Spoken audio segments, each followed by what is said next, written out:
Hey baddies! What's up, guys? As you can see, today we are not in our usual spot. We decided to get a little cozy for these next two episodes that we're recording. So we tried to bulk record the other day, and unfortunately the mic kept going like bump, bump. Yeah, it completely failed. So we have to redo our entire an hour and 15-minute long episode. We're going to see if we can shave some time off because Lord knows this is going to be an emotional one today. So welcome to episode 9.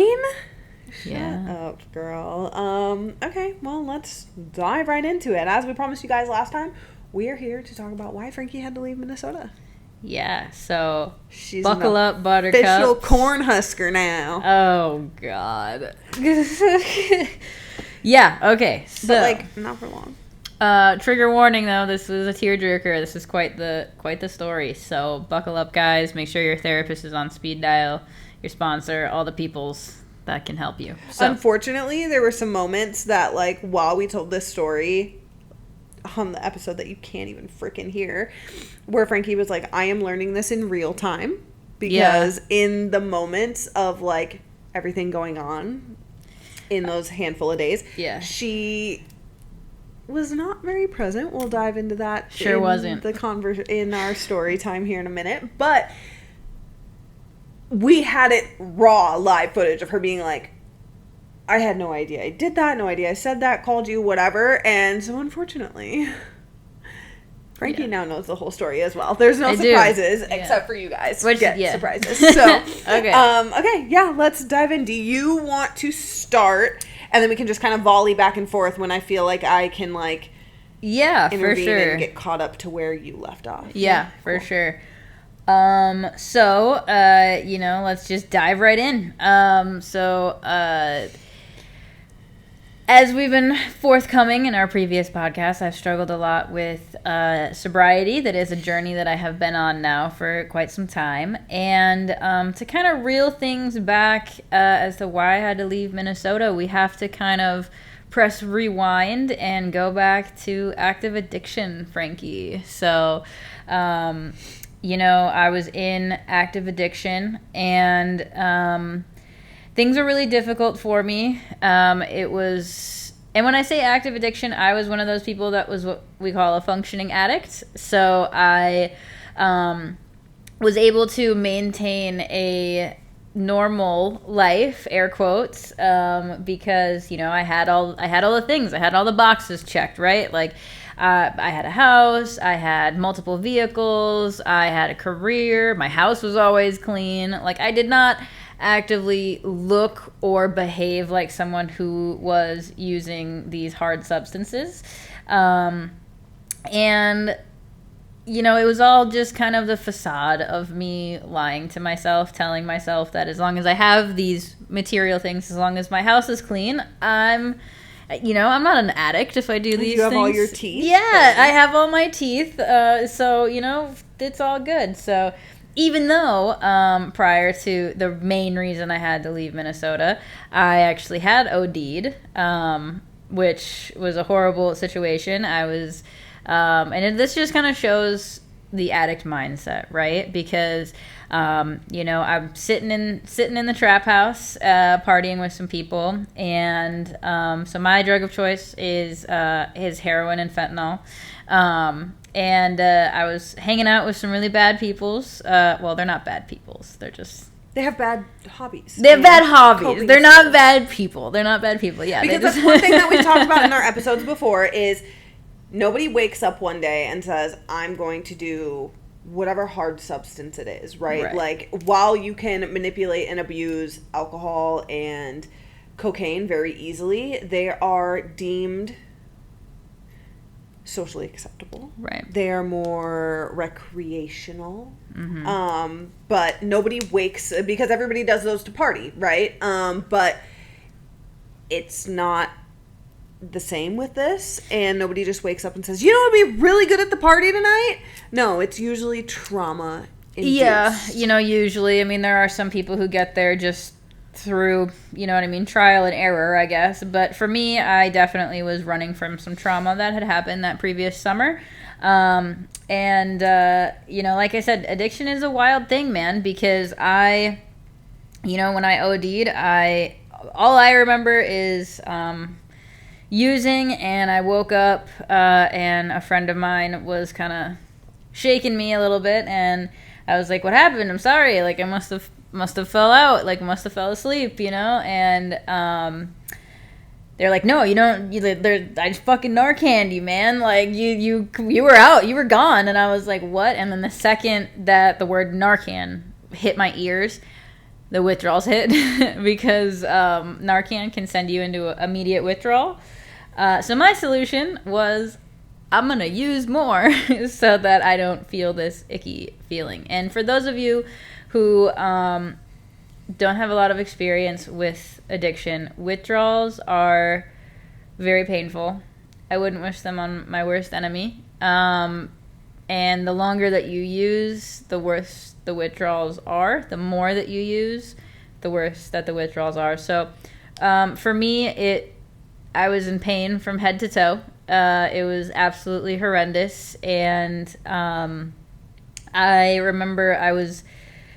thrashing is the wrong word, but you can't sit still. Rocking. Yeah, it's like... twitchy. Very twitchy. It's like you want to just get out of your skin. The hot and cold sweats. It's everything that you see in the movies, basically. If you've ever seen, especially the movie 4 Good Days, with Mila Kunis, or whatever the hell her last name is. Mila Kunis? Yeah. I don't know, I think. The chick from that 70s show, y'all.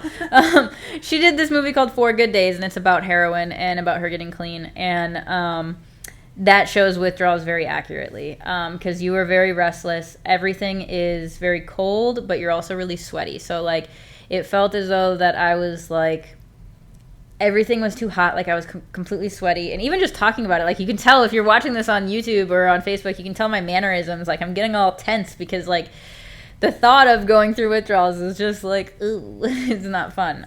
Because you get very cold, but then at the same time, you're also very hot, and there's nothing you can do. So, I was in and out of rehab a little bit. Well, I shouldn't even say rehab. I was in and out of detox, and I went to detox a few times, and they were pretty cool. They give you pain meds and things, as we talked about in our previous podcast. There's a little bit of dangers associated with completely stopping substances. Not so much with heroin, mainly with like alcohol. If you're an alcoholic, you can have seizures and things. But with opiates, it just hurts, So, I went through detox, after I had OD'd my first time, and I was supposed to go to this 30-day actual rehab facility, and there was a couple of places that I was gonna go. I was very resistant to a lot of places. There was one place that I actually went to and toured, and this was like where you send celebrities to go to rehab. I don't even know if I've told you this story yet, but I went to go and I looked at this one place, and it was fancy schmancy, okay? It was literally like white tablecloths for dinner. It was insane. And I met some of the women. There was nobody, first of all, there was nobody there younger than like 50, for one. And it was insane. And I was about to sign to join them, and they were like, yep, so morning meditation starts at 6 a.m. and blah blah blah. And I was like, you know what, no, I don't belong here. You're gonna stick my opioid addicted ass next to fucking Cindy Lou Who, who's drinking a little too much wine? I don't think so. We are not. I have face tattoos. I'm a little hoodlum. Well, because who is going through active withdrawal and getting up at 5:30 to be at 6 a.m. meditation? That's not happening. Yeah. So I ended up touring this other place, which is a little bit more up my speed, which is ironic because I'll come full circle with why I bring that up in a second, because it just shows addiction, right? So I didn't stay at the ritzy place because I wasn't good enough for that place, right? So then I go to this other place, and I'm supposed to be there for 30 days.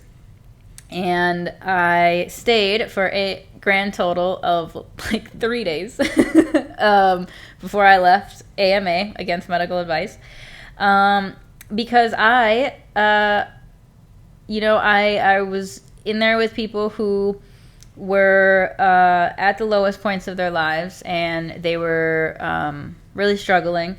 And a lot of the staff members was asking me things about, like, do you need housing? Do you need assistance? And I was like, no, I own a home. Like, do you have a job? Yes, I have a career, blah, blah, blah.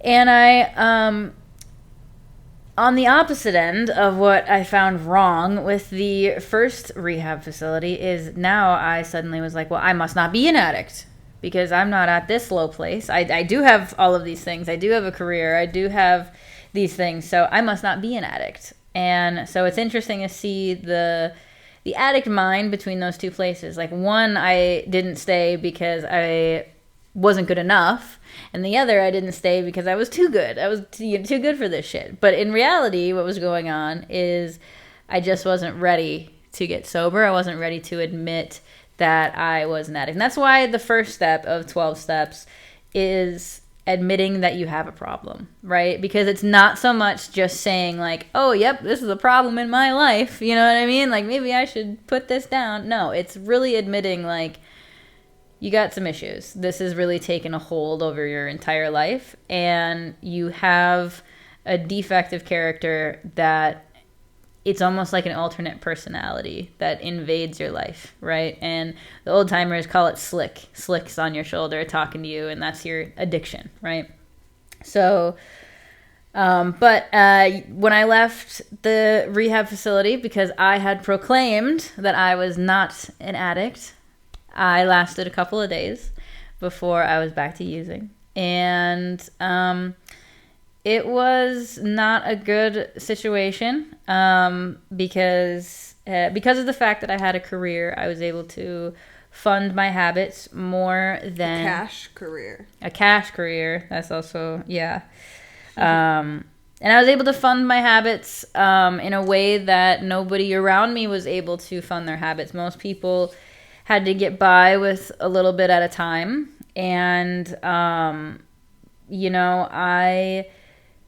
it happened so quickly, to be honest with you, because it went from me using a small amount and being like, oh, just a little, and me being like almost scared, to me going balls to the walls and using so much that I had to go through different dealers. I had like freaking 5 people that I would bounce around because they didn't want to sell to me because the amount that I was using and how frequently I was going through it. They knew that I was going to OD and they didn't want it being traced back to them. So I had used a particularly large amount and I kind of fell off the face of the earth for a little bit. I was supposed to come down to Omaha, Nebraska. Now we're story. Now we're getting a little bit of backstory, and now we're at the story. So you worked all day tattooing. Yep. You were supposed to come to Nebraska that night, and you just had a client that was a pain in the fucking ass, and it was really just a day. Sure. It was the client. It was the way that you woke up and the sky looked. It was literally everything. It was the fact that I opened my eyes and took a breath, and then, you know what I mean? Just everything downhill from there. So you were supposed to come down after work and like pull an overnight drive, because prior to her moving here and working on her healing journey, she was not as domesticated. She did not have a bedtime routine and a night sleeping I did schedule. not sleep. My version of sleep was when I fell out. You were an insomniac for sure, and that's one of the reasons that you did start using, which we've talked about as well, is the rest that you found with that. Not that we recommend that, girl, bitch, take a fucking Unisom. But anyways, so she was gonna drive through the night, get here, whatever. And she was like, I haven't ate all day. I'm gonna go to Outback and I'm gonna have a steak. And I was like, all right, cool. And when we were just recording this the other day, you said you were like, I don't even think I made it to Outback. And I was like, no, you did, because you were sending me Snapchats of your steak, and of your Dr. Pepper and you watching Netflix at Outback and like whatever. See, I still don't remember any of that. And then you were like, I'm gonna go home and pack. And I was like, okay. Well, then you started sending me like really, really sad text messages, and then you stopped responding, and I was starting to get a little nervous, but I had to work in the morning, so I was like, I'm gonna go to bed. She'll probably be here in the morning, at least be on her way by the time I wake up and take my clients. And this sneaky bitch, because she had previously showed me on Google Maps, circled, and sent me a screenshot, circled, where she should not be. Because that's where her dealer is. Because she decided when I started talking and I was trying and failing to get sober that we're going to get Life 360 so she could make sure I'm not being a bad noodle. So we did that. And I, like when I woke up in the morning, first thing I did, no text from her, no calls from her, no nothing. Her location says she's been there for like 12 hours. And I'm like, listen, if it's one thing this bitch don't do, it's sleep. So there's no way she's not texting me. She's not calling me. She's not on the road. And I was like, here, okay, well, I'm just going to proceed with my morning. I'm still texting her, still trying to call her, like, wake her up, whatever. I'm like, what the fuck, dude? And, of course, I already know what's happening. You're not my first addict/alcoholic. So I'm already anxious, already suspicious. And I head to work. I go to take my first client, and as I'm pulling in the parking lot, probably 15, 20 minutes before her appointment, she texts me and says her car is not starting because it was so cold. Because mind you, this is December. And I was like, okay, no problem. Her appointment was like 2 hours long. And so I came back because our apartment and our studio are literally 4 minutes apart. So I came back home, like pacing, just cleaning to try and keep my mind busy and not lose it. I'm literally praying. And if anybody knows me, I'm way more spiritual than I am religious. And I was literally like, Dad, you need to tell God that you gotta go down to earth. You gotta shake this son of a bitch and bring her back to fucking life. Because I swear to God, I'm like, I won't pray for nothing else for the rest of my life. I won't ask for no blessings, no nothing. Just please wake this bitch up. And I'm about ready to go to work. I call my girlfriend in Minnesota, KK, and I'm like, hey girl, if some shit's going on and I don't hear from this bitch by noon, can you go to her house? Because it's a Sunday. And she's like, yeah, I got you. Of course, KK tells me later she was shitting bricks because she was like, fuck no, I don't want to go over there. I don't want to go over to the bitch's crack house. What the fuck? And so I am about to leave after KK says yes, and KK's like, it's okay, like, everything's gonna be okay, it's all gonna be okay, don't worry, don't panic, blah, blah, blah, let me know if you need me. Well, literally as I'm about to walk out the door, her assistant at the time, Rachel, shoots me a message on Facebook, and I was like, thank fucking God, because I've already, like, added your mom on Facebook, because I'm like, do I need to call in the fucking troops? Like, what am I gonna have to do here, you know? And Rachel is like, hey, haven't heard from Frankie, getting a little worried, like, whatever. And I was like, yeah. I run her up on the last, like, 12 hours, haven't heard from you, you're not on the way, you're not here, obviously. And she's like, oh, fuck. And I'm like, I think you should go to her house, because you guys don't live far away from each other. No, like, my assistant, Rachel, literally lived, like, within the neighborhood, so. And she was like, okay, I'll go. And I was like, here's my phone number, call me if you need anything. And as I'm walking down the fucking stairs to leave, it was not the day to leave the apartment, I tell you that much. She calls me, and she is sobbing, like screaming and crying. And she's like, her door's unlocked. I opened it. She's not responding. I'm screaming her name. I said, you need to hang up. You need to call 911. She hangs up. I said, let me know what happened. She hangs up. She goes to call 911. I call my best friend, Kara, who lives like maybe 10 minutes from here. And I'm sobbing. I'm like, I have a fucking client in like 15 minutes. I don't know what the fuck I'm about to do. Like, like, I'm hysterical. And she's like, you're not going to work right now. And I was like, are you sure? She's like, how are you going to function? So I'm like, okay. So I text my client, and thank God, like, all of my clients are literally so fucking good to me. And I'm like, I am so sorry. I have a family emergency going on in Minnesota. I am not in sound mind, and I may have to, like, leave today. And everybody was like, no worries, like, put me in wherever. And because I had rescheduled those clients, I then had Sunday, Monday, Tuesday, and Wednesday off. I might have put clients on Wednesday, but I can't remember. But regardless, I had a stretch of days off because my usual days are Monday, Tuesday, Wednesday off. So Kara's like, I'm sending Phil, that's her fiance, over to your house. He's at church right now, whatever. And I was like, no, I need to get the fuck out of here. So I head over to Kara's house. And there were friends. We were all, Frankie was supposed to have gotten into town Saturday night. Sunday I was going to go take my few clients that I had. And I say few, like I don't have back-to-back clients every day. And I was going to, we were all going to go to a Christmas village down in South Omaha. And I snapped at my friends and I'm like, so Gina's plans were not going out. And my best friend Emily calls me. She's like, what the fuck? She's like, I'm getting my shift covered. I'm coming over to Kara's house. And I was like, okay. So she comes over. She shows up to Kara's house with like a fucking smorgasbord of appetizers and just deep fried fucking nasty ass food. Nasty in a good way. Food from my favorite restaurant by Kara's house.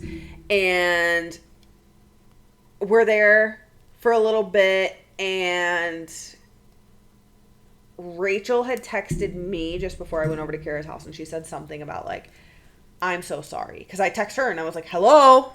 And she said, I'm so sorry. And I said, I'm literally like sobbing.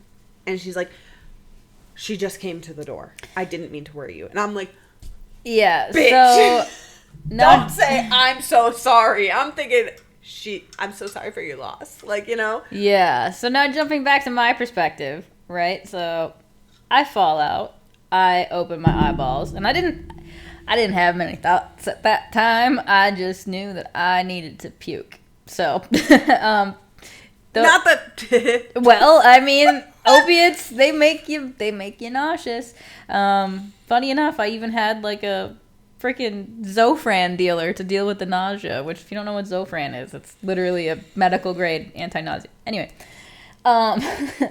so I open my little peepers, and my first thought is, I'm gonna barf. So I get up, and I am stumbling. I didn't have many motor skills to get, I don't know if I even made it to the bathroom, but I remember hearing just like scream crying, and so I kind of like waddle over and I look out my window and I see my assistant literally like in my driveway just crying. So I open my fucking door. I'm like, what? Like, what are you doing here?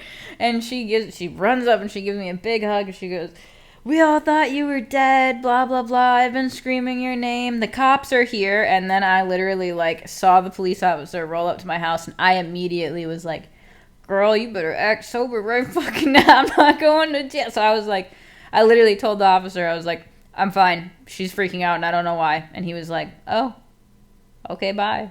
And I was like, yeah, move along. God said this bitch don't belong in prison. I was like, I don't need you. Well, because realistically, like, and this is something we've mentioned before on the podcast that like could be a whole episode on its own. The rehabilitation center for, quote, criminals in the United States is not a rehabilitation center, and it will do absolutely nothing for someone who is abusing substances.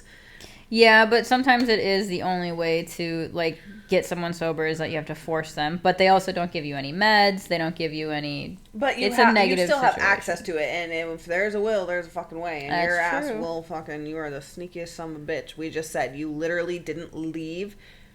That was my point about you circling where you weren't supposed to be because that's where your fucking dealers were, is you didn't leave your damn house for 12 hours because you had that shit brought to you. Sure did. Because you were like, oh, she gonna see where I'm at and I'm fucked. Mm-hmm. Well, honey, you were fucked either way. But so anywho, I don't quite remember really the conversation after that. I know that Rachel was pretty adamant on taking me to the hospital because I was not well. And I know this because of what Rachel and Becca have told me, but apparently Rachel basically had to carry me into the hospital. I do not recall the journey there. So like everything's so spotty, right? Because like, yeah, you just tell like you fell out, you woke up, you saw puked. Rachel, yeah, you puked, saw Rachel, saw cop, told cop leave, and then blink, and then we're in the hospital. I have some lady taking my blood pressure, and she takes my blood pressure. She sees where I'm at, and then everyone starts rushing around me, and they immediately hook me up to an IV, and then blink, and then now I'm in a room, and they're talking about how I need help, and they're going to put me on a 72-hour hold. And I was like, no, no thank you, return to sender. And I tried to get up and leave, and they were like, girl, that door's locked. We put you in the facility already. And I was like, nice. Cool, love that for me. So, apparently,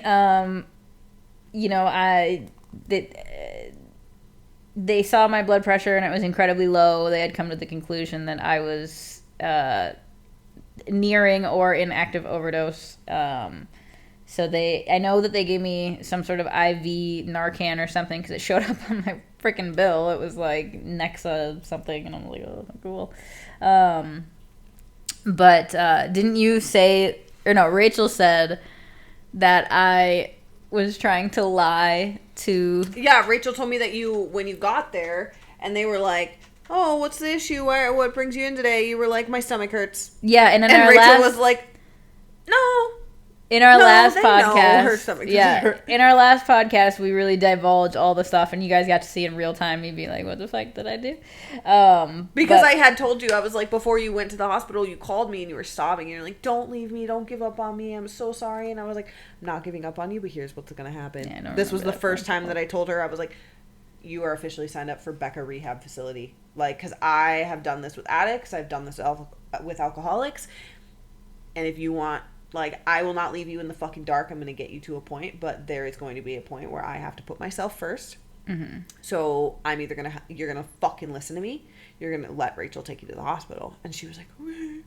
Yeah, and when I said this, literally when we recorded this a couple days ago, she's on camera. She goes, yeah. I had no idea. So sorry, you guys don't get to see the reaction of real time, me finding out this story as well. But needless to say. Yeah, I was going to say, tell your side of the story up until you are like, oh, I actually, like, remember this, because then I can fill in your gaps. For sure. So, yeah, I remember them saying that I was going to be placed on a 72-hour hold, and I was like, no, thank you. And I tried to leave, and they were like, the door's locked, you're in the facility. And I was like, I didn't respond well to that at all. I was like, give me my patient bill of rights. You don't have any right to do this. I'm fucking blah, blah, blah. And she has a defiance order. Disorder. I don't like people telling me what to do. So, no. And then they needed to transfer me to a psychiatric facility. Now, the interesting thing about that the ambulance ride, right, is I didn't want to go. so they had a little bit of an issue with getting me there. So I ended up they politely seatbelted my arms along with the rest of my body so that I couldn't. And boy, did I try. Even with the restraints, I was... And you still have a fucking mouth on you. Oh, I was cussing at it. Oh my, you don't even want to hear the things that I was saying. I was going hard. I was coming at them and their mother and their kids, everybody, right? And then, so when I'm in the ambulance being transferred, they're like, if you don't calm down and stop resisting, we're going to have to give you something to make you calm down. And I was like, get fucked, I told them to eat a cock or something like that. And so they gave me a nice little shot, and I was still very upset, but I suddenly had no energy. I was tired but pissed. Yes, I was like, you know what? Fuck you. So then they transferred me to this lovely little place with grippy socks, and again, I was not happy. And I call Becca, and I'm just upset over the situation. And, yeah, if you want to jump in for your side of that situation as well. So you get to the hospital. Rachel's been texting me up until this point. She's kind of... You had called me. I told you, like, go to the fucking hospital, you know. Let Rachel help you. I will be there as soon as I am told that I am able to get you. Because I'm not going to drive the 6 hours up there and find out that you're stuck there for 3 days, 6 months, whatever that looks like. 6 months. It's a thing. So I'm Ain't not... a thing for me, baby. So I'm not going to drive up there and find out that I can't get you, you know? Mm-hmm. So Rachel's texting me. You call me on your cell phone from the room that they had put you in. And you're like, I don't want to be here. I don't want to do this. I know I fucked up, but, like, don't leave me. Like, all the same things that you were saying in your house before you went to the hospital. And I was like, listen, you're going to let them help you. You're going to do what they say. And I will pick you up and bring you to Nebraska as soon as this is over with. I don't remember that conversation. I was like, but you need the medical help. Yeah, you were very malleable. Anything I would say, you were like, yes, honey. But as soon as those doctors had you and I wasn't on the phone to calm like, you down. Fuck you! So, you're on the phone with me, and I hear you talking to someone else that had came in the room, and I don't remember how I put together that it was a security guard. I don't remember if it was what you said or what they had said. Something about officer, da-da-da-da-da, or you were like, why? I think you said, why are the cops here? And then you were like, okay, why is security here? Because you were, like, being such a bitch. And then, you were like, I gotta go. And you hung up. And I remember later, it was either Rachel texted me or later when you called me, because you called me multiple times throughout that day. Even after they took your phone, you were calling me through the hospital phone, and I'm sure you weren't very nice in your request to ask to call me. But probably not, but I don't At recall. some point, they told you, like, hey, we think you should stay for 72 hours, da-da-da-da, and as soon as you were like, nope, I'm leaving, they were like, and now it's mandatory. And so at that point is when they put you on the mandatory, and that's when you, like, Rachel had told me, like, all they told her was you were being admitted for 72. She was like, she could leave at her own leisure, whatever. And somewhere around that time is probably when they had you on a gurney, IVs hooked to you, you came to, you said fuck you, ripped your IVs out, and then, I did, yeah, I forgot to mention that. Yeah, so when I came to, and when I really realized where the fuck I was, I tried to leave, and I literally saw that I had an IV in me, I had the little finger thing, and I went bloop, bloop, and I'm like, I'm getting my stuff, and like the lady was like, where are you going? And I'm like, I'm leaving. She's like, that door's locked, you could try. And that is why they were like, that door is locked. And you're like, show me my patient bill of rights. Yeah. Well, they already tried to give you an option, and you were not very nice. And they said, well, now it's mandatory. So, and, so. Yeah, I forgot I fucking. Yeah, I went. So at this point, like, you're calling me throughout the day. I was at Kara's house hanging out with her and Emily and Kara's fiance Phil. It's the four of us kind of powwowed around. We have, in the hour and a half that we're sitting here,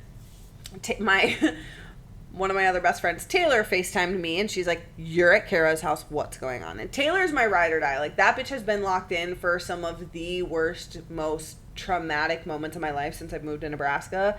Like, and when I say by my side, I mean that bitch has been physically right next to me in some of the most awful things that I have had to encounter. And so she saw I wasn't at work. She knew it was a Sunday. She said, what the fuck? She FaceTimes me. And she said, what the hell's going on? And I tell her everything that was happening. And she's like, if you want any information, if you want to be on her contact list, you want to be who she can call, you want to call her, anything, you call, you say you're her fiance. They don't give a shit. She said they don't give a shit that you're her girlfriend. They don't care about that. They don't care that you're her cousin, her sister, nothing. If you're not her mother or her wife, you ain't getting shit. And I was like, all right, fuck it. So I call up and I'm like, hey, I'm her fiance. I'm just wondering if you would like to pass her into my custody. And the nurse was like, we can't do that. She's been placed on a mandatory 72. And I was like... Yeah, and then they hand me the phone. Or rather, so at this point, like, I'm in the psych ward, right? My grippy socks are on. But not the new hospital. This is still the first hospital. You're still at the first hospital. I only remember the second hospital when they called you my fiance. Because I remember they... This is like an hour into the morning. But that's probably why you don't remember it. And I stayed at the first hospital for overnight? No, you were at the first hospital until like 7 or 8 p.m. Yeah, and then they transferred me to the new one. And then that's when they... So you were at the first hospital for like 9 hours. Oh, fuck. Really? Yeah. See? First time. So well, that's a long time, man. Because at this point I called and was like, hi, I'm her fiance. Can you pass her into my custody instead of 72 hours? And the lady was like, we can't do that. She's been placed under a mandatory hold. But when she brought you the phone and was like, your fiance is calling. I remember somebody gave me the phone or transferred the phone call to my room and said, your fiance is on the phone. And I was like, my who? My what? My what? But because you were still so out of it, they were probably like, all right, bitch. Yeah, they were probably they probably didn't whoever, you have a fucking phone call, Thank crazy God. Pants. Like, so she answers and she's like, hello. And I'm like, hi. And she goes, so you're my fiance. That is not the most important thing right now, Frankie. I'm like, listen, I'm having them put me down as your emergency contact, like, da-da-da-da-da-da-da. So at this point, I'm like, you go. She literally is like, I'm going to try and get some sleep. I'm like, that's a good idea. So she takes like maybe an hour or two nap. In this hour or two that's happening, my hairstylist, Taylor, yes, 2 Taylors, yes. She calls me and she's like, I have this kitten. Look at this kitten. And there were 2. They were brothers, same litter. She's like, you have to have this kitten. And I was like, oh, I'm so depressed. Today's terrible. Give me the cat. So me, Emily, and Kara go over to Taylor's house to pick up this freaking cat, get it back to my house. My cats are like looking at it. My cats are so chill. Like my cats have no problem like integrating a new cat. It's not a problem. So for whatever reason, I think we were going to go do something, go get lunch, something. And so I was going to throw him in this separate room, this like den, because our apartment is a 1-bedroom, 1-bathroom with a den. And I was gonna throw him in there, and thank God I did, because then my hairstylist Taylor, her boyfriend calls me and he's like, so I named my cat Travis after my dad, R.I.P. And he calls me and he's like, so Lenny, his name's Lenny is covered in fucking fleas. And I said, oh, okay. We go and grab Travis. There's 3 girls in this apartment bathroom. One of them's holding his head and his paws. The other one's holding his tail and his paws. And I'm in there with water. He's in the sink like this. And I'm getting him wet to like see if he has fleas. He's not infested, but he's probably got about 10 on his tummy. And I'm like, listen, I've got 4 cats. I can't fucking deal. And the day I've already had, I can't fucking hang, bro. So we literally grab little Lenny. We go and grab flea and tick shampoo. We grab fucking flea collars for all my cats. A little flea comb for little fucking Travie. All this shit. Take the flea collars, clip them on all my cats. We go drop Travie back off with all his equipment for Taylor and Alex to deflea him. Because I was like, take all his stuff, deflea him. I'll come pick him up at the end of the week. So I fucking thought, okay? So at this point, I've had a terrible day. I got a cat. I gave the cat back. It's just been terrible. I think the love of my life is back in my life, but then I think she's dead, and then just kidding, she's alive, and like, it was just a horrible day. And it's like 3 o'clock in the afternoon. And so Kara's like, listen, that Christmas village we were going to go to, we're fucking going. Like, now. And Kara doesn't have, mind you, it is December 14th. In Omaha, Nebraska. Okay? No, at this point, it was Sunday, December 15th. Because, yeah. So, I don't remember never mind. So, it's fucking cold, is my point. Kara has shoes with no socks because they're little slip-ons. She has a long sleeve shirt, no sweatshirt, no jacket, no hat, no mittens. I don't have a jacket. No, nothing, okay? And the three of us decide we're going to go down to this fucking Christmas village. I call everybody that was supposed to go with us to the Christmas village and say, hey, I'm having a terrible fucking day. We're going to go get holly jolly at the fucking Christmas market. Meanwhile, I'm literally like hitting a fucking Nick vape from any of my friends that are around me. And I didn't smoke before this. Just because I was like, someone to take the edge off. And we're walking around this Christmas market and suddenly Rachel texts me and she's like, hey, I don't know if you have Frankie's location, but she's moving. And I was like, I'm sorry, what? And now I'm in there like swimwear. Yeah, because Rachel had my location as well, which was a whole other story. But and, well, for similar fucking reasons. Yeah. And so, because mind you, like, Frankie and I had just rekindled our relationship, like, end of July, beginning of August. Which, you want to know something funny about the Rachel seeing my location thing? Is, so you know how on Life 360 you can name the groups that you can see the thing? Ours was called Don't Tell Mommy. Because she wanted to make sure that it yeah, anyway. Continue. So, I'm like zoomed the fuck in watching her location. And of course, she's tootling on down towards St. Paul. And she's tootling on down towards the areas in St. Paul that she's not supposed to fucking be. I'm hysterical. Me and my friends are sitting around this campfire. And I'm like, first of all, I was already disassociated as fuck. I was barely like attending this event that I threw back together. And then I'm calling her, texting her. I'm like, please, whatever you do, like, come down to Nebraska. Do not go where I think you're going. Because I'm immediately like, they let her go. I escaped. They let her go, and she's on the fucking move. And every time I would call her, there would be a little bit of a delay, and then all of her text messages would get read. Like, her read receipts are on. And I was like, she's ignoring the fuck out of me. So I'm just losing it. And Kara's like, let's go. Well, Emily rode with us. And so we literally just leave. I didn't say none of us said anything to anyone. We just left. And Kara calls Phil. She's like, we're headed back. This is what's happening. Like, da-da-da-da. And we had to stop and get gas because we'd been driving all over the city that day. And as we stop and get gas, my phone rings, and it's Alina Health. Let me back up. Because literally like 5 minutes prior to that, I saw that wherever this moving little bubble was going, stopped at a hospital. And I said, oh my fucking God. And now I'm crying because I'm like, thank God. She was in a fucking ambulance. And then like 5 minutes later, she calls me and she's like, I'm here. Because mind you, they had to give her a calming shot. So she is tired pissed. And I was like, I thought you were fucking going to fucking use it. And she's like, whoa.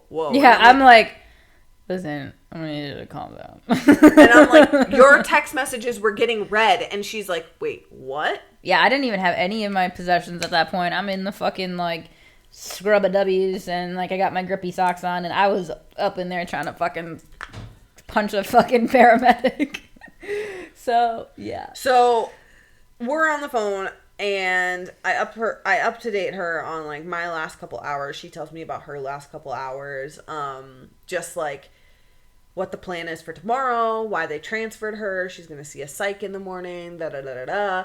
And then she's like, listen, I'm really fucking tired. And at this point, this was, like, the first phone call. Because then you were like, the nurse is telling me they have to do all these things to check me in. I told them that I wasn't going to do anything until I got to call you. And I'm like, okay, I love you. Yeah, no. Bye. I'm not going to comply. So she does her little check-in thing. She calls me like 15 minutes later.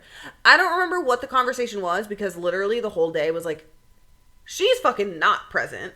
I'm disassociating as fuck. And I just I'm on drugs. You're fucking twacked out. I'm on anxiety.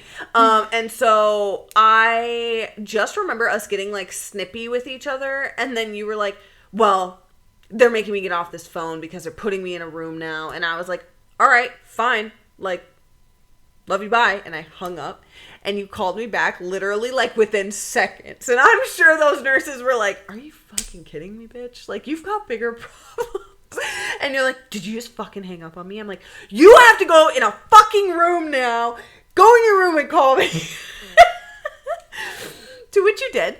And you were like, I'm sorry. I'm going through a lot. I was like, I understand. But do you understand? And so, what made you so mad that made us like start arguing before you were like, they're making me go in a room, I have to get off the phone, and I hung up, was I said something. You were pissed. You were like bitching about like, I can't believe fucking Rachel called the cops. I can't believe I'm fucking here right now. Yeah. Da, da, da, da. And I said, I made Rachel call the cops because I was like, you did you? What? And she was so pissed. And I was like, it was either that or you're gonna fucking die. I was like, let me die! What the fuck, dude? So we're like going at it, and she's like, they're telling me I have to get da da da da whatever. And I was like, fine, do it then. And I literally hung up. And then she calls me back immediately, and I was like, she's like, did you just hang up on me? And I was like, yeah. She's like, do you know the day I had? I said, do you know the day I had? You don't even remember your day. And so you get in your room, a couple minutes go by, and you're like, you call me and you're crying, and then I'm crying, and then everybody in the car starts crying. Like, Emily's in the back sobbing, Kara's sobbing, like, we're all just crying, and we're all like, please, Frankie, just like listen to them, let them help you today, tonight, tomorrow. We will figure it out from here. And then I feel like you're present come the next morning. Yeah. Okay, so take it back over. So the next morning, I'm aware, but the withdrawals decide to come and say hello. So I'm like, and they're like, you want anything to eat? And I'm like, ew, no, the smell of that is going to make me fucking barf like The Exorcist. Get it away from me.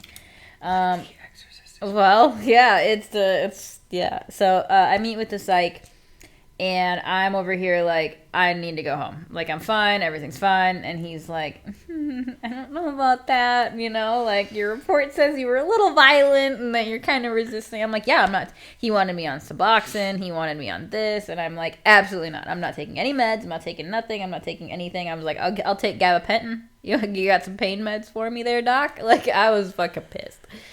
And, so yeah, I was very resistant, and then, and we've talked a little bit about Suboxone before, but maybe just touch on that. Yeah, so Suboxone is a opioid antagonist. So Suboxone will help with withdrawal symptoms, but you will also then become dependent on Suboxone. So you're basically replacing one opioid for another.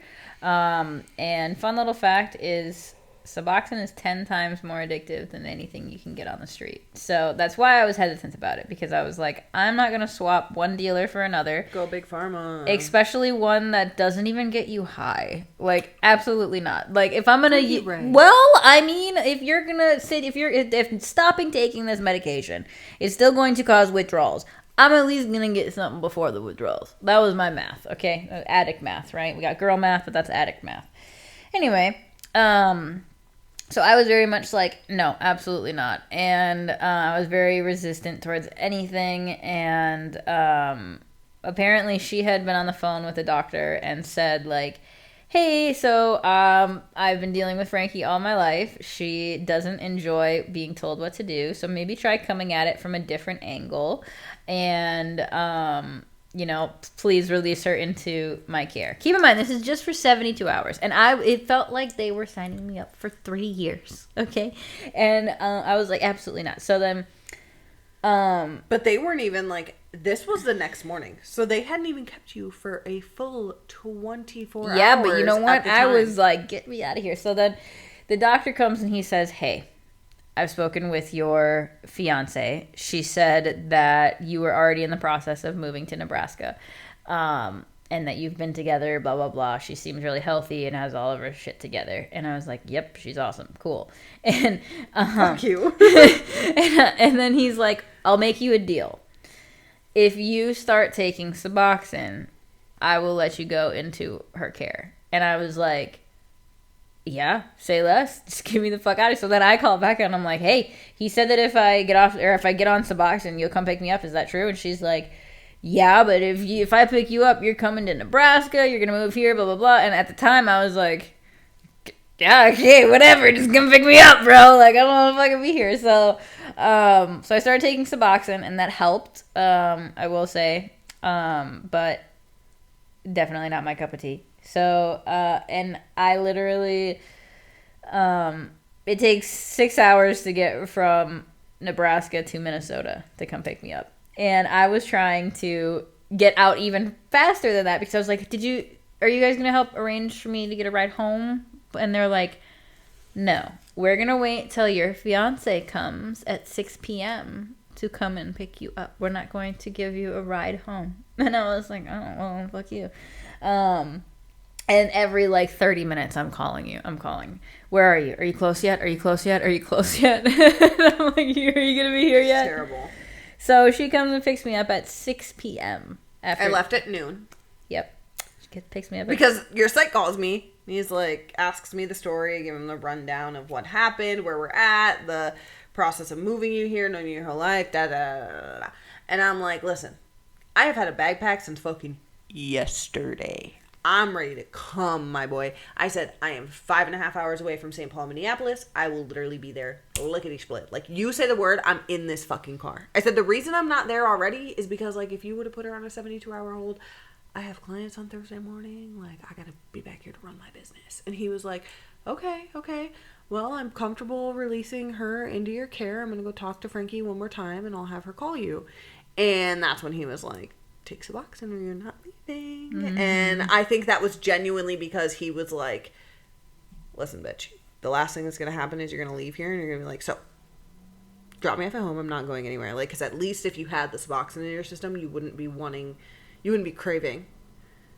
Well, I wouldn't be withdrawing, so the need would be a little less. But, craving is also a state of mind, I think. But Suboxone, my experience with Suboxone is kind of weird because people say that you don't get high off Suboxone. You don't, but it tickles the same part of your brain, right? So I was still not in the right state of mind. So when I did take Suboxone, I took Suboxone for 2 days? 3 days? Yeah, 2-3 days. And I was like, get the fuck, because any of our friends in our circle that had any knowledge or previous, everybody was like, get her off. And I don't remember anything when I was on Suboxone. I was so hazy. I was so just not present, so it's not my thing. If you're on Suboxone, it's great. I'm glad that you're, doing what you need to do, but it's not my cup of tea. And also getting off of it, man, the withdrawals, I felt like I got hit by a bus, dude. It was still fucking horrible. I was sitting on this exact couch, shaking in my boots. On that wall. Yeah, it was moved over there. But I was not doing well. And, so Becca comes and picks me up.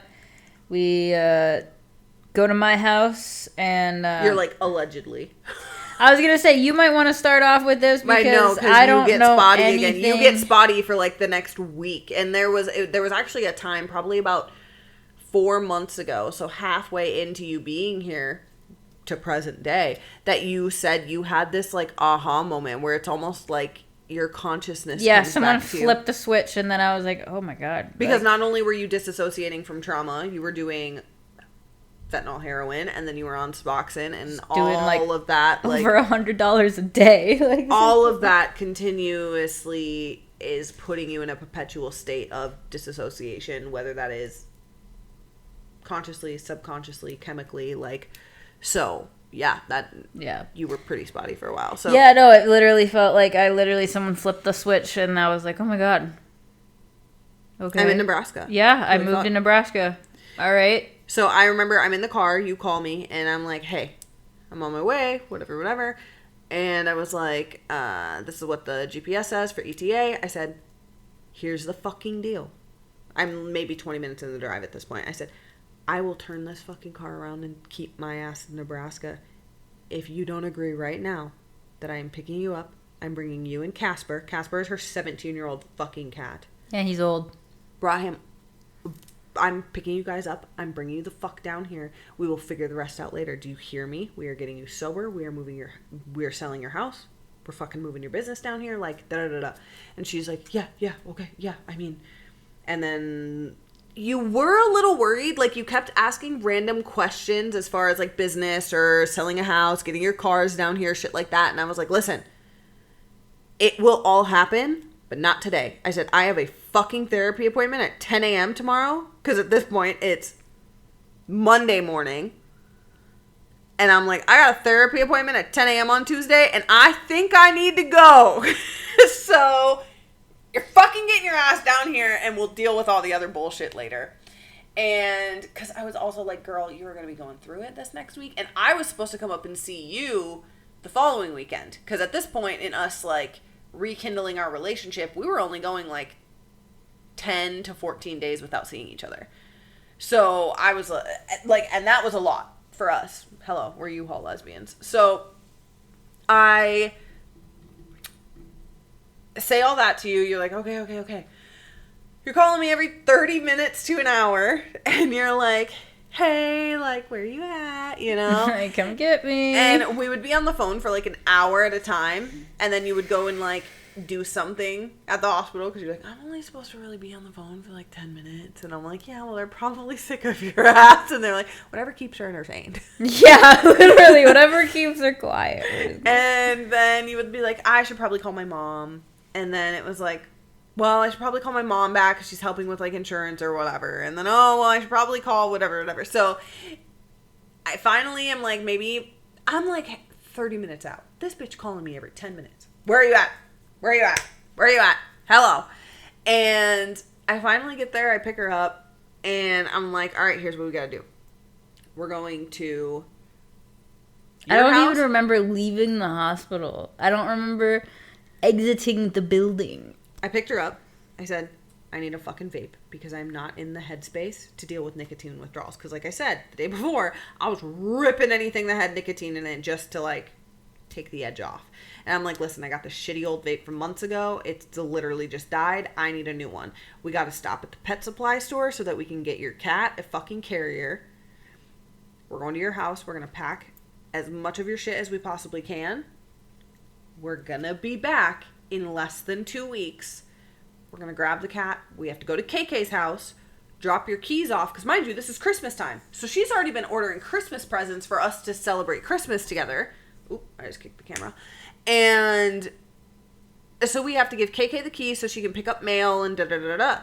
And she's like, okay. Ask me maybe 4 times just through those couple errands and getting your house all like packed up to a point of like what you needed for 2 weeks. Didn't you say I was running around like a crackhead? You were literally like, and I was like, honey, like, you can take your time. We can take a couple hours to do this. We can even spend the night here. We just have to wake up at like 2 a.m. and be on the road by 3 so that I can go to my therapy appointment at 10. I only know that I was running around like a crackhead because of our last podcast when she had mentioned it. And I was like, oh, wow, really? Mm-hmm. And she doesn't remember any of this. So we go to KK's house, drop the keys off so KK can be like grabbing mail and packages and just throwing them in the house, running water for like 5 minutes, you know what I mean? Because it's winter in Minnesota. It's cold as shit, all right? We don't want no frozen pipes because I'm like, we're about to sell this fucking house, you know? So we get everything like squared away there, and she doesn't remember stopping at KK's house. She forced me essentially to stop and get food, and at this point she still has some Suboxone in her system, so she eats a cheeseburger. I'm like, thank fucking God. She convinces me that she's gonna drive because I just did 6 hours, 2 hours in the city, and now I'm getting back on the road. And I'm like, are you sure? And she's like, please, it will make me feel so much better. So she's driving, we're talking, we're having a good time, and then slowly while she's driving, she starts doing like this. She's like, I'm just really hot. I need to take my sweatshirt off. Like, it's like the Suboxone was leaving and those withdrawals were coming right back. And so if you've ever left Minnesota going south through like Albert Lee into northern Iowa, you go past this casino, Diamond Joe Casino. And at that point, we're probably 2.5, maybe 3 hours from the cities. And Frankie is like, I need to throw up. I need a fucking cigarette. I need more Suboxone. And I'm like, well, actually, you were very like, I don't need another one. I said, your psych literally told me how we were going to go about this for tonight and the next couple days, right? Like, because he wanted you on this certain, like, dosage, taper here, taper there, blah, blah, blah, blah. They wanted me to taper up. When the hospital called you a couple days later, they switched it up, and they were like, the nurse on the phone was like, oh, you were like, I feel like shit, but I'm already off Suboxone, so that's good. And the lady was like, no, you need to up your doses. You need to be doing this. And I was like, no, fuck that, dude. Like, and we're not medical professionals by any means, but like, when you've been around enough addicts and enough people, like, again, if it's working for you, if it's doing what it needs to for you, but I was like, listen, honey, why would we continue on the path of, this was just our personal choice. We don't need to explain our personal choices to anybody because we're not here to give medical advice. But so I was like, no, you're going to take one. You're going to smoke a cigarette. If you got to puke, you better puke outside my fucking car. And then get in and I'll drive. She does all that, doesn't throw up, Godspeed. Gets in the car, she lays her seat back, falls asleep. Maybe 20 minutes. You wake up, you're like, I'm ready to go. I could totally drive again. Let me drive. And I'm like, no. Because at this point, I'm like, this bitch probably is like, you know, I'm putting together like how the Suboxone like is tickling your brain, right? And I'm like, you probably shouldn't be operating a fucking vehicle. Like, let alone a vehicle in the middle of the night on a fucking highway where there's ice going 80 miles an hour. Like, I was like, no, I've got it. Yeah, I suppose there would have been ice, yeah. So I get us into Minnesota. I get us into Nebraska. We pull into my apartment complex, park in front of my little garage stall at 3 o'clock in the fucking morning. And we get Casper upstairs and your guitar case and your couple bags that you packed. And we're like, Casper peed in his fucking carrier. And of course, he's a cat. He also laid in it. We need to give him a fucking bath. So we give him a bath. She doesn't remember any of this. We don't go to bed until 4:30, 5 o'clock in the morning. I have an alarm set to wake up and go to fucking therapy. She's not moving. I'm like, all right. You just sweep, you widow angel. You have hard days. I run to therapy. I run to lashes. Me and my lash artist are locked in, bro. Like, she's one of my really good friends. I have known her for years. I trained her how to do lashes. We used to work together. Blah, blah, blah. I didn't say about 2 words to her. She had no idea what was going on. I was like, I'm exhausted. I can't talk to nobody. I ran a couple errands, just like groceries, random shit, because it was my day off, and I had missed a day off by turn and burning. And I was like, I have some shit to do. This girl don't call me till almost 2:30 in the afternoon. She's like, hi. And I'm like, hello? And she's like, I just woke up. I said, good. And yeah, we probably got you on. And of course, Becca rehab kicked in immediately. She was going to therapy, 4 times, 2 or 3 times a week. You were going to a meeting every single the first, and then meetings every single day. Every single day. And we got you off Suboxone within, it was either 2 or 3 days. Like, seriously, we were like, nope, let's go. Like, if we're going to be the clean route, we're going to go clean. Sober as a gopher, baby. Mm-hmm. And yeah, that's kind of, we had to go, this is a podcast episode for another time. We said this when we recorded a couple days ago, that it is a podcast episode for another time. The process of going back every 2 weeks for 4 days at a time. So you could cram 2 weeks worth of clients into 4 days.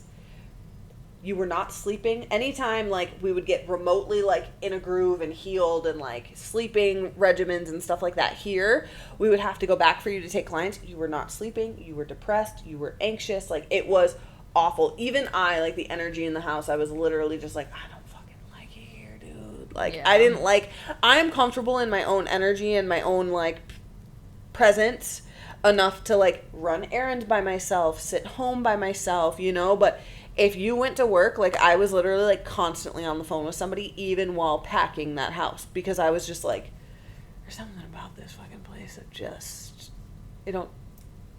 somebody need to smudge that motherfucking house. So, yeah. It is definitely a podcast episode for another time, as far as, like, how rough it was. Mm-hmm. Getting your clients wrapped up, wrapping up your business, moving your business here, moving your house here, like, selling your house, mm-hmm. and all of that. But yeah, and not to mention, like, all of this was going on behind closed doors, right? So we didn't tell obviously I didn't tell any of my clients what was going on. This is the first that, you know what I mean, a lot of you guys are even hearing what the hell even actually happened, because, you know, there's two sides to things, right? There's the fake social media and, like, the work mode side, and then there's the real always we've said stuff. That so many times. And we wanted to do this episode not as like a sob story pity party, but no, fuck your pity, you can keep fuck it. your pity. But more so to like open people's eyes, not only to like, honestly, really the main reason is to give people in Minnesota like a sense of closure, your clients, that it wasn't them, it's not personal. And if you were a client from December through, well, honestly, if you were a client from August on in Minnesota, sorry. This is what was happening.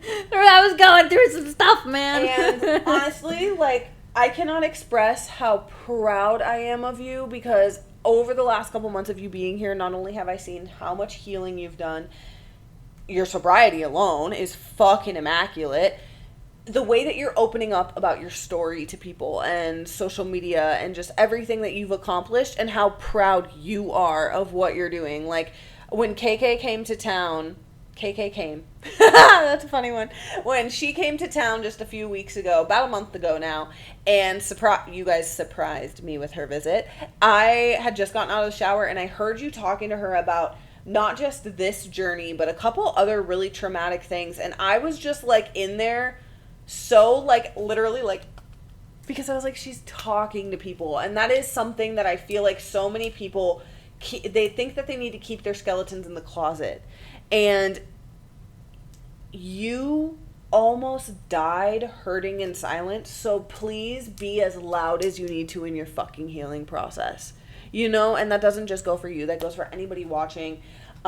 Just fucking tell people the shit you fucking went through and how proud you are of where you're at right now. You know what I mean? Because we've talked about it in other episodes where, like, you will find comfort in people who have been through the same shit as you and can be like, oh, dude, whether it was them, a mother, a sister, a best friend, their significant other, you know, and anybody who's going to judge you when you open up to them, fuck them. Fuck that. Especially when like, if you're listening to this story and you're like, oh my God, fuck you, Frankie, you did XYZ, girl, you should have heard the reason why I did drugs, okay? You'd be like, oh, wow, that sucks. So, like, if you are a client who happened to be one of Frankie's clients from August through February, because your last day in Minnesota was February 12th. We were driving out of Minnesota at, like, 8 a.m. February 12th. And then on the 13th, you had your grand opening here in Nebraska for your business. You were already living here, but we were going back and forth because of the grand opening for Frankie Ray Tattoos in Omaha, Nebraska, inside of Wicked Beauty, was Friday, February 13th. Your house literally sold and was closing Friday, February 13th. Like, that day is like an infamous day in fucking Frankie land and Becca world. I've always history. had, yeah, you know, funny enough, I've always had good luck on Friday the 13th. And it was a good day. It was a good thing. And so many things were going right for you in the moving process that you were meant to be here. You were meant to be alive. You were meant to have survived this and be here in Nebraska back with me. Mm-hmm. And if you are a client from that time period who is still judging after the story that we have told today, first of all, nobody owes you a fucking background story of why they went through what they went through, and how they coped with it. But if after this you're still like, God, fuck her, she canceled an appointment on me, just remember the last time that you canceled an appointment on a hairstylist, a lash artist, a tattoo artist, because you were having a hard day. Question about your cancellation. Were you dying? Because I was. Quite literally. So really we wanted to do this episode to shine light on, like, how rough it really was behind closed doors, and that it's not anything personal on any of the clients. Right. It wasn't personal on anybody, well...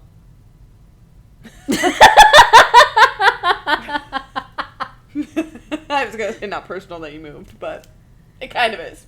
That's another story for another day. Honestly, fuck Minnesota. Not my family. I like my family. Yeah, anyway. So, but I want to speak specifically to people who are going through stuff before we wrap up here. Well, and I also want to ask you a question. So say your piece and then I'll... Okay. If you're someone who is watching this and you are a addict, or you're someone who has depression, or you have anxiety, or you have whatever, dude, don't be afraid to talk about what your struggles are, man. Like, we are all little humans on this blue planet trying to figure out how to make things work. There's not one person who's not struggling with something. So don't be ashamed to be like, yeah, I'm really struggling with XYZ, or in my past I really did this and it really sucked. So that's part of the other reason why we wanted to do this, is because it's okay to admit that you struggle sometimes. It's okay not to be perfect, you know? I mean, even just yesterday, you were having a hard day, and I kept asking you what was wrong, kept asking you, and you kept saying, I'm just tired. And finally I looked at you and I said, girl, I ain't falling for the bullshit. And you sat down and we talked for about 30 minutes about what was going on, why you were having a hard day, and what was taking place. And then we went for a walk together, and you grabbed my hand and you said, I feel a lot better just by saying it out loud. Yeah, we're meant for connection, literally. So don't feel ashamed to, you know what I mean, say your struggle. You should say your struggle just as easily as you say your accomplishments. 100%. 100%. Your struggles are literally what build you and shape you. Mm-hmm. You know what I mean? Like, you don't turn into this strong, beautiful, confident, independent individual by having an easy life. Yeah, definitely not. You know? So, before we finalize and wrap up, it's going to be the exact same time that it was when we did it last time. How are you feeling now? You are almost 7 months opioid free. You are almost 3 months clean, not smoking the marijuanas, and you are almost or over a month no cigarettes. Yeah, so I am completely raw dogging it, man. Life is free. You know, every day is a little bit different. Overall, I'm feeling really, really good with my resilience. I'm really proud of myself for not giving up on myself, because I feel like a lot of people in my life really gave up on me and left me to kind of fend for myself. And it feels really good being in a relationship with someone who is willing to drive 6 hours to fucking Minnesota to come rescue me, and to be on the phone and be like, will you release her into my care? I'll figure it out. We'll do this. Ride or die. Yeah, baby, ride or die. So, and it feels good to be in an environment where I have that, and it feels good to be someone that can show up like that for myself. Because when other people treat you like shit, I feel like it's really easy to have that be the standard for how you treat and view yourself. So I feel like that's the biggest piece of this journey that I've learned, is that I deserve to heal. I deserve to be happy, and that, you know, I can be this confident human being and accept my flaws and also work on them at the same time. So it feels really good to, I don't know, just be a raw version of myself that isn't perfect, but that is just open and truthful for the first time. Because a big part of addiction is you hide. Mm-hmm. And I feel like just being so open and raw and true. Now you can truly feel what it feels like to be seen, to be safe, and to be loved. I just texted you that earlier today, actually. Yeah, you did. So, but yeah, with that, we'll wrap everything up. It's good to be sober. We've kept your guys' attention for far too long. Yeah. But blue heart emojis is what we're asking for in the comments today. Yeah, if you got this far, leave a blue heart emoji at the bottom for recovery. And I know Taylor will be leaving a blue heart because she watches everything. She's left a comment. How are you going to know the tea of our lives if you don't? This one's going to keep y'all in. If this don't make us go viral. Oh my goodness. Leave a blue heart in the comments. Stay sober, my friends. And we will catch you next week on episode 10. Adios, muchachos. Love you guys. Bye.